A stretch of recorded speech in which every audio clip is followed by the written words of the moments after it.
पंतप्रधान मोदी आज मुंबई दौऱ्यावर येत आहेत आणि आज मुंबई मेट्रो 3 आणि नवी मुंबई विमानतळाचं उद्घाटन त्यांच्या हस्ते होणार आहे। मोदींच्या हस्ते आज नवी मुंबई विमानतळ आणि मेट्रो 3चा शुभारंभ होतोय।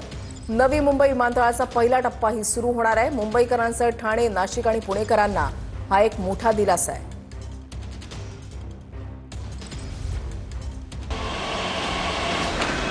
एकूण 27 स्थानकं असलेल्या मुंबई मेट्रो 3 मध्ये केवळ एकच स्थानक जमिनीवर असून इतर 26 स्थानकं भूमिगत आहेत। आरे कॉलनी या जमिनीवरच्या स्टेशनपासून धावणाऱ्या मुंबई मेट्रो 3 ची कफ परेड पर्यंतची पुढची 26 स्थानकं भूमिगत मार्गातून धावणार आहेत। याआधी गोरेगाव मधील आरे कॉलनी ते वरळीतील आचार्य यात्रे स्थानकापर्यंत मेट्रो 3 सुरू होती। आता या मेट्रोचा तिसरा आणि शेवटचा टप्पा सुरू होतोय।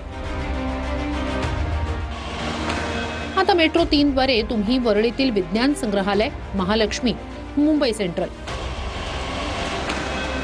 Grand road, Girgaon, Kalbadevi, Chhatrapati Shivaji Maharaj terminus, Hutatma Chowk, Churchgate, Vidhan Bhavan आणि कफ परेड असा प्रवास करू शकता। अतिशय भव्य आणि देखणा असा परिसर,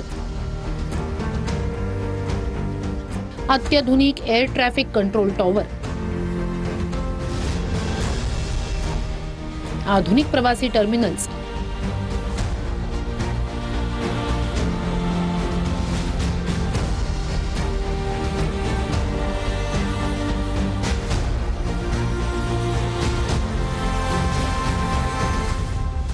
तीन 3700 मीटर लांबीच्या धावपट्ट्या,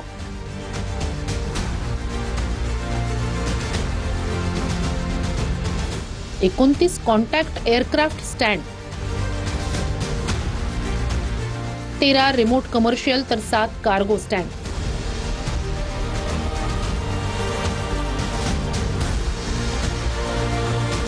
एकाच वेळी 1,500 कार, 20 बस, 20 ट्रकसाठी पार्किंगची सोय आणि वर्षाला 9 कोटी लोक प्रवास करू शकतील इतकी नवी मुंबई विमानतळाची क्षमता आहे। तर पंतप्रधानांचा मुंबई दौरा आज असणार आहे। विकास कामांचं लोकार्पण त्यांच्या हस्ते होत आहे। पंतप्रधान मोदी आज आणि उद्या मुंबई दौऱ्यावर असतील।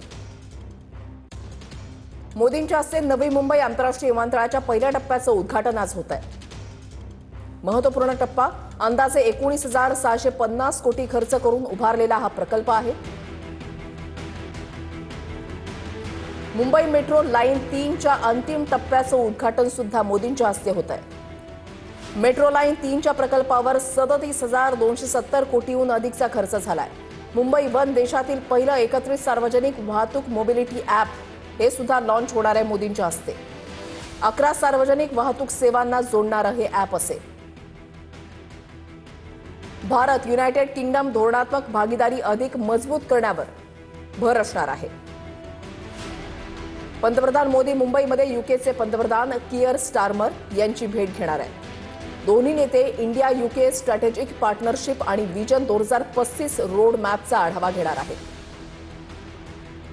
पंतप्रधान मोदी GFF 2025 मध्ये भाषण करणार आहेत। आणि आता आपण थेट जाणार आहोत नवी मुंबईमध्ये। विनायक डावरुंग आमचे प्रतिनिधी आमच्या सोबत आहेत। विनायक, अत्याधुनिक यंत्रणांनी सुसज्ज असं आणि सोबतच cargo, domestic, international flights land होणारं एकमेव देशामधलं असं विमानतळ म्हणजे नवी मुंबई आंतरराष्ट्रीय विमानतळ, ज्याचं लोकार्पण आज होत आहे। कशी तयारी झालेली आहे?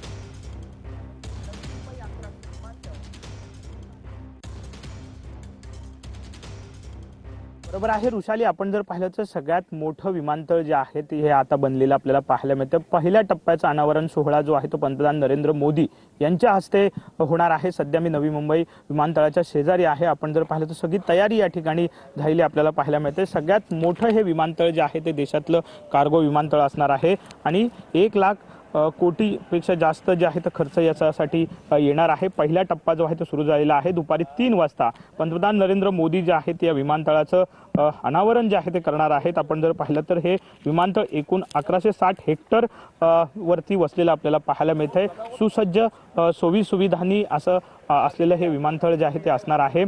दुपारी 3 वाजता याचा शुभारंभ जो आहे तो या ठिकाणी होईल आणि साहजिकच महत्त्वपूर्ण आपण जर पाहिलं तर मुंबई जे विमानतळ आहे या मुंबई विमानतळाची क्षमता जी आहे त्यापेक्षा अधिक क्षमता जी आहे ती या विमानतळाची असणार आहे आणि त्यामुळे जो मुंबई विमानतळावरती लोड येत होता क्षमतेचा त्याला कुठेतरी आता हा विमानतळ सुरू झाल्यानंतर फायदा जो आहे तो प्रवाशांना सुद्धा होईल। आजूबाजूचे प्रवासी जे आहेत नवी मुंबई ठाणे उपनगरातले सगळ्या प्रवाशांना जे आहे ते त्याचा फायदा जो आहे तो या विमानतळामुळे होणार आहे।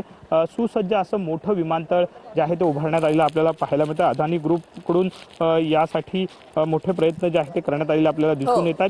हो आणि उद्घाटनाच्या पूर्वीच लंडनच्या हिथ्रो विमानतळाशी सुद्धा याची तुलना जी आहे ती केली जाते। धन्यवाद विनायक दिलेल्या सविस्तर माहितीसाठी। अपडेट सातत्याने तुमच्याकडून जाणून घेणार आहोत आणि आता आपण थेट जाणार आहोत विज्ञान केंद्र मेट्रो स्थानकाच्या ठिकाणी। आज मेट्रो 3चं सुद्धा लोकार्पण होत आहे मोदींच्या हस्ते। निवृत्ती बाबर आमचे प्रतिनिधी आमच्या सोबत आहेत। थेट जाऊयात निवृत्ती यांच्याकडे। निवृत्ती, नक्कीच वृषाली, आपण पाहतोय की भूमिगत मेट्रोचा शेवटचा आणि अंतिम टप्पा जो आहे तो आजपासून मुंबईकरांच्या सेवेमध्ये दाखल होतोय। पंतप्रधान नरेंद्र मोदी यांच्या हस्ते या मेट्रो स्थानकाचं शेवटच्या अंतिम यांचं लोकार्पण जे आहे ते केलं जात आहे। आपण जर पाहायला गेलं तर 33.5 किलोमीटरचा हा भूमिगत मेट्रोचा टप्पा आहे। आरे जेविलियर पासून सुरू झालेला टप्पा जो आहे तो कप परेड पर्यंत आहे, परंतु आतापर्यंत आपण जर पाहिलं तर 2 वेळा ह्या वेगवेगळ्या टप्प्यांमध्ये जे आहे ते मुंबईकरांच्या सेवेमध्ये ही मेट्रो दाखल झाली। यामध्ये वरळी नाकापर्यंत संपूर्णपणे मेट्रो जे आहे ते मुंबईकरांच्या सेवेत आहे आणि उद्यापासून विज्ञान केंद्र जे वरळी नाक्याच्या पुढच्या नेहरू सायन्स केंद्र या ठिकाणी जे विज्ञान केंद्र हे मेट्रो स्थानक आहे इथपासून ते कप परेड पर्यंत जे 11 नवीन मेट्रो स्थानकं बनवण्यात आलेली आहेत। ही मेट्रो स्थानकं आता उद्यापासून मुंबईकरांच्या सेवेत दाखल होतील। विशेष म्हणजे आपण जर पाहायला गेलं तर एकूण 27 ही मेट्रो स्थानकं आहेत आणि या 27 मेट्रो स्थानकांपैकी सर्वच म्हणजे 26 मेट्रो स्थानकं जे आहेत ते भूमिगत आहेत। त्याच्यामुळे मुंबईकरांना विशेषतः पश्चिम उपनगरातून जे दक्षिण मुंबईमध्ये येतात ह्या मुंबईकरांना मोठ्या प्रमाणात वाहतूक कोंडीचा सामना करावा लागत होता। या वाहतूक कोंडीपासून मुक्तता मुंबईकरांचा प्रवास अतिशय वेगवान करण्यासाठी हे 2 प्रकल्प म्हणजे मेट्रो आणि नवी मुंबई आंतरराष्ट्रीय विमानतळाचं उद्घाटन हे दोन्ही प्रकल्प अत्यंत महत्त्वाची भूमिका बजावणार आहेत। धन्यवाद निवृत्ती दिलेल्या सविस्तर माहितीसाठी।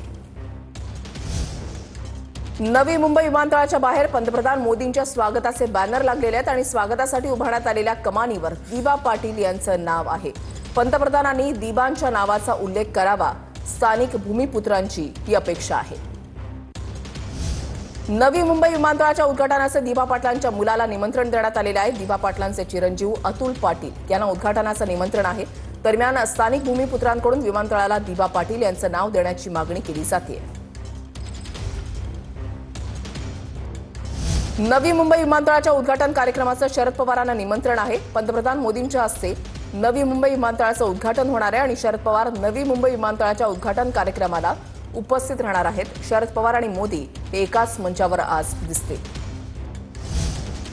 मेट्रो 3च्या लोकार्पण कार्यक्रमाचं अरविंद सावंतांना निमंत्रण देण्यात आलेलं आहे। दक्षिण मुंबई लोकसभा मतदारसंघाचे खासदार असल्यानं सावंतांना निमंत्रण देण्यात आलंय। निमंत्रण असलं तरीही अरविंद सावंत कार्यक्रमाला उपस्थित राहणार नाहीयेत। मात्र अरविंद सावंतांचं निमंत्रण पत्रिकेमध्ये नाव सुद्धा नाहीये।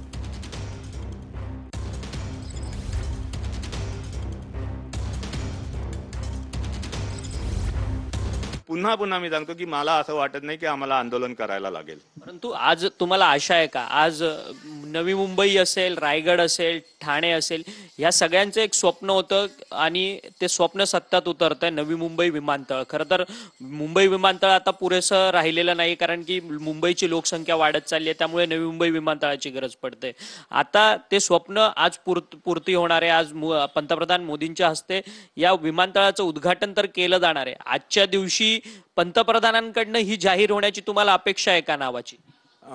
मुख्यमंत्री देवेंद्र फडणवीस साहेब हे आपल्या प्रास्ताविकात माझ्या माहितीप्रमाणे कदाचित त्याचा उल्लेख करणार आहेत आणि मला माझी वैयक्तिक शब्द अशासाठी वापरतो, उद्या समजा काही कारणाने नाही झालं तर मी कोणाला दोष द्यायचा नाही म्हणून मी वैयक्तिक हा शब्द वापरतो। मला अजूनही खात्री वाटते वैयक्तिकरित्या की आज पंतप्रधान नरेंद्र मोदी साहेबांच्या तोंडातून हे वाक्य येईल की आम्ही यांच्या नावाचा प्रस्ताव करत आहोत म्हणून नाव